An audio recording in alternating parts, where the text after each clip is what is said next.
हे केशव, तुम्हारे कहे अनुसार यदि फल प्रारब्ध ने अपनी मर्जी से देना है तो फिर प्राणी को कर्म करने की आवश्यकता ही क्या है? कर्म करने की आवश्यकता क्या है, यह जानने से पहले यह तो जान लो कि प्रारब्ध क्या है, प्रारब्ध कैसे बनती है। हे केशव, प्रारब्ध क्या है उसे जानने में क्या मुश्किल है?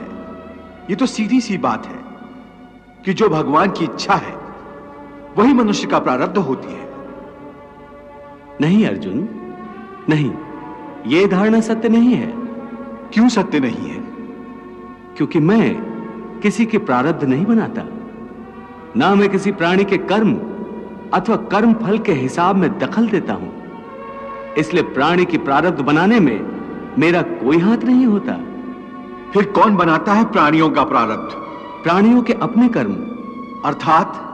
अर्थात ये कि प्राणी जैसे कर्म करेगा उसका वैसा ही फल पाएगा। अच्छे कर्म करेगा तो अच्छा फल मिलेगा और बुरे कर्म करेगा तो बुरा फल पाएगा। यही जो प्राणी के अच्छे बुरे कर्मों के अच्छे बुरे फल का हिसाब है, इसी को प्रारब्ध कहते हैं।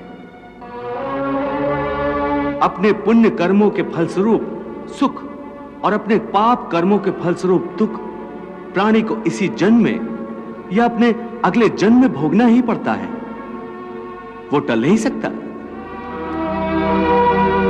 इसलिए अकर्मण्य हुए बिना निरंतर अपने धर्म के अनुसार कर्म करते जाओ और मन में यह पक्का विश्वास रखो कि जिस नियत के साथ तुम कर्म करोगे उसी नियत के अनुसार तुम्हें फल अवश्य मिलेगा।